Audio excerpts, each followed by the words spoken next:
हम घर में घुसकर मारेंगे।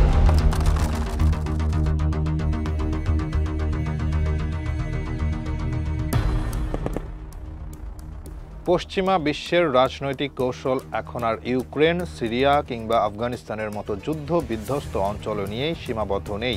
এবার তাদের কৌশলগত নজর স্থির হয়েছে এশিয়ার কেন্দ্রবিন্দুতে, বিশেষ করে চীন ভারত সম্পর্ককে ঘিরে।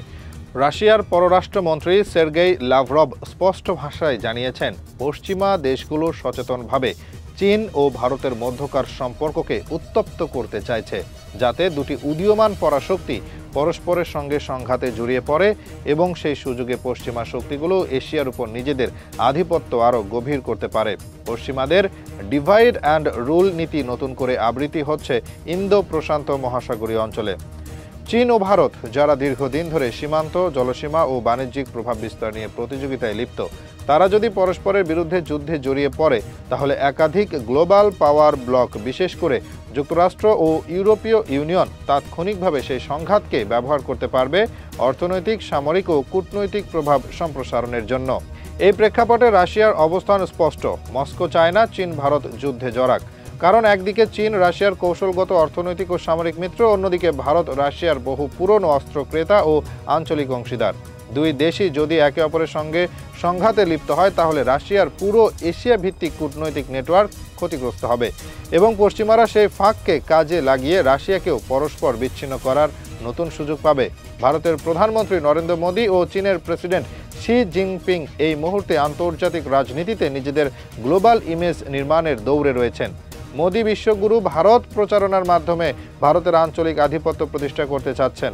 অন্যদিকে শি জিনপিং চাইছেন বেল্ট অ্যান্ড রোড ইনিশিয়েটিভ এবং দক্ষিণ চীন সাগরের নিয়ন্ত্রণ ধরে রেখে চীনকে অনানুষ্ঠানিকভাবে দ্বিতীয় বিশ্ব নেতা হিসেবে স্থাপন করতে।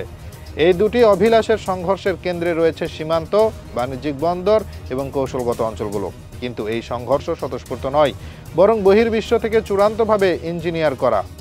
যুক্তরাষ্ট্রের নেতৃত্বে পশ্চিমারা ইন্দো প্যাসিফিক শব্দটি ব্যবহার করে কৌশলগতভাবে এমন একটি অঞ্চলকে সংজ্ঞায়িত করেছে, যেখানে চীনের বিরুদ্ধে ভারতকে সামনে রেখে তারা একটি প্রতিরোধ ব্যূহ তৈরি করতে চায়।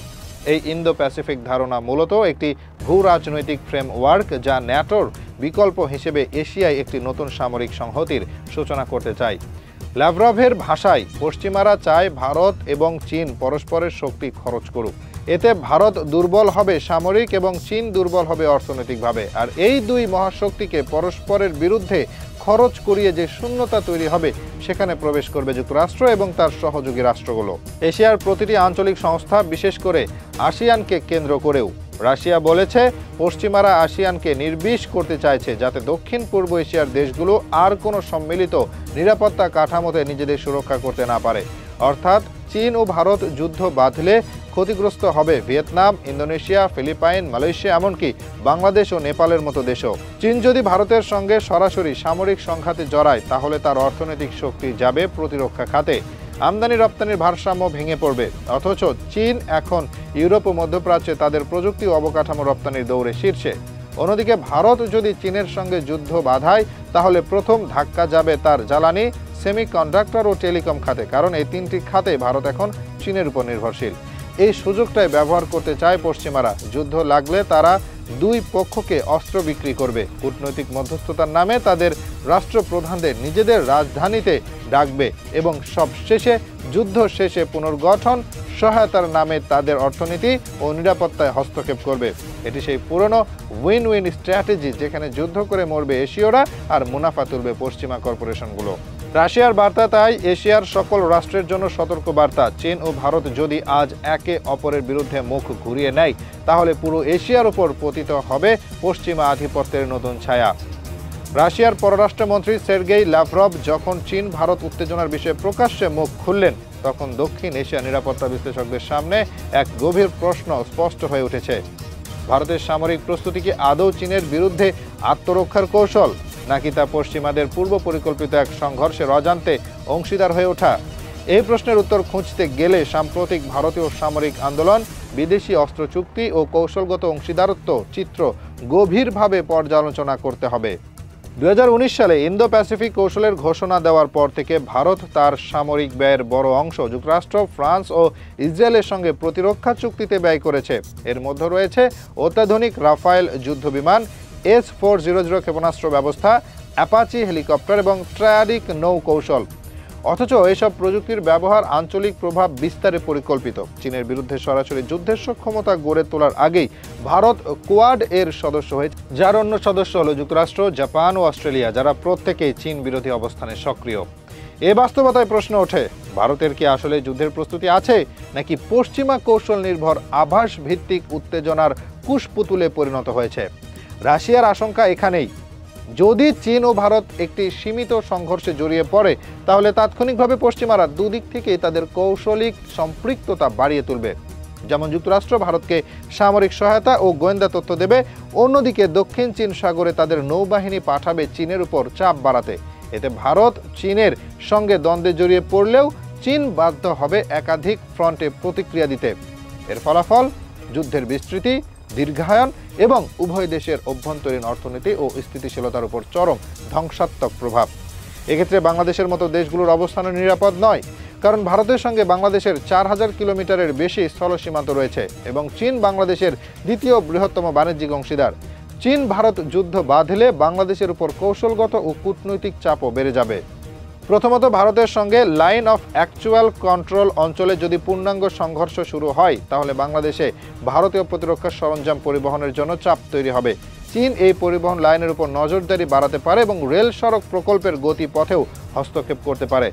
দ্বিতীয়ত, যুদ্ধ চলাকালে চীন ভারতকে ঘিরে রাখতে চাইবে। এই অবস্থায় বঙ্গোপসাগর ও বঙ্গ চ্যানেলের মতো কৌশলগত জলপথে চীনা নৌবাহিনীর উপস্থিতি বাড়ার প্রবল সম্ভাবনা থাকবে। ফলে বাংলাদেশের সমুদ্র নিরাপত্তা, বন্দরের কার্যক্রম, এমনকি মাছ ধরার অর্থনীতির পর্যন্ত হুমকির মুখে পড়বে। তৃতীয়ত, বৈশ্বিক জ্বালানি ও খাদ্য বাজারে যুদ্ধজনিত সংকটের প্রভাব পড়বে সরাসরি বাংলাদেশে, কারণ ভারতীয় ও চীনা চাহিদা বেড়ে গেলে আন্তর্জাতিক বাজারে তেল, গ্যাস, সার ও খাদ্য পণ্যের মূল্য বৃদ্ধি হবে। ফলে বাংলাদেশে মুদ্রাস্ফীতি, ভর্তুকি চাপ এবং আমদানি খরচ বেড়ে যাবে। অর্থাৎ চীন ভারতের এই সংঘাত দুই পরাশক্তির লড়াই হিসেবে সীমাবদ্ধ থাকবে না, এটি হবে গোটা দক্ষিণ এশিয়া ও দক্ষিণ পূর্ব এশিয়ার অর্থনৈতিক ও কূটনৈতিক কাঠামোর পুনর্বিন্যাসের সুযোগ, যেটি পুরোটাই নিয়ন্ত্রিত হবে পশ্চিমা এজেন্ডা অনুযায়ী। রাশিয়ার এই সতর্কতা শুধুই বিবৃতি নয়, এটি একটি সময়োপযোগী ভূ রাজনৈতিক আলটিমেটাম। রাশিয়ার ভাষ্য অনুযায়ী চীন ও ভারত উভয়েরই উচিত সম্মিলিতভাবে ওয়ার্নিং গ্রহণ করা এবং কূটনৈতিক কাঠামোতে নিজেদের বৈপরীত্যগুলোকে অগ্রাধিকার দিয়ে সমাধান করা, কারণ যুদ্ধ বাঁধলে লাভ হবে শুধু ওয়াশিংটন, লন্ডন আর ব্রাসেলসের। রাশিয়া বলেছে এই সংঘাত বাঁধিয়ে ভারত ও চীন উভয়কে ভেতর থেকে দুর্বল করা যাবে। ফলে বাকি এশিয়া, বিশেষ করে আসিয়ান অঞ্চল, সাউথ এশিয়া ও আফ্রিকা পশ্চিমাদের নির্ভরশীলতায় ফিরে যাবে। এর ফলে যে ভূ রাজনৈতিক ভারসাম্য গড়ে উঠেছিল ব্রিক্স, SCO এবং আঞ্চলিক অর্থনৈতিক প্ল্যাটফর্মগুলোর মাধ্যমে, সেগুলো ধ্বংসপ্রাপ্ত হবে। এই মুহূর্তে ভারত যদি চীনের সঙ্গে উত্তেজনায় গা ভাসায় তাহলে মোদী সরকারের বিশ্বগুরু প্রচারণা এক ভয়াবহ ব্যাকফায়ারে পরিণত হতে পারে, কারণ অর্থনৈতিকভাবে ভারত এখনও চীনের অনেক পেছনে। ভারত তার জনসংখ্যাকে খাদ্য, চিকিৎসা, বিদ্যুৎ এবং কর্মসংস্থানের মৌলিক সুরক্ষা দিতে ব্যর্থ এক রাষ্ট্রযন্ত্রে পরিণত হয়েছে। এমন অবস্থায় যুদ্ধ বাঁধলে ক্ষতিটা শুধু আন্তর্জাতিক হবে না, বরং ভারতের ভেতরের সামাজিক ও অর্থনৈতিক স্থিতিও ভেঙে পড়বে। অন্যদিকে চীন, যে কিনা এই মুহূর্তে আমেরিকান চিপ নিষেধাজ্ঞা, ইউরোপীয় বিনিয়োগ হ্রাস এবং নিজের অর্থনীতির পুনর্গঠনের সংকটে আছে, তার পক্ষে এখন যুদ্ধ চালানো কৌশলগতভাবে নির্বোধতা হবে। ফলে দুই দেশই জানে যুদ্ধ হবে আত্মঘাতী। তবুও উত্তেজনার বাতাবরণ তৈরির পেছনে যে তৃতীয় পক্ষ সক্রিয়, সেই পশ্চিমা প্রজেক্টকে এবার চিহ্নিত করল রাশিয়া। রাশিয়ার এই হুঁশিয়ারি এশিয়ার বাকি দেশগুলোর জন্য বার্তা, মৌনতা আর নিরপেক্ষতার সময় শেষ। এখনই যদি আঞ্চলিক সংহতি গড়ে তোলা না যায় তাহলে এই অঞ্চল পরিণত হবে পরাশক্তিদের নতুন প্রক্সি লড়াইয়ের ক্ষেত্র হিসেবে। সর্বশেষে স্পষ্টভাবে বলা যায়, চীন ভারত যুদ্ধ বাঁধলে সেই ছাইয়ে স্বর্ণ খুঁজবে পশ্চিমা কর্পোরেশন, অস্ত্র নির্মাতা ও রাজনৈতিক কৌশলীরা। ক্ষতিগ্রস্ত হবে এশিয়ার উন্নয়ন, বিনিয়োগ, স্থিতিশীলতা এবং স্বাধীন ভূ রাজনীতি।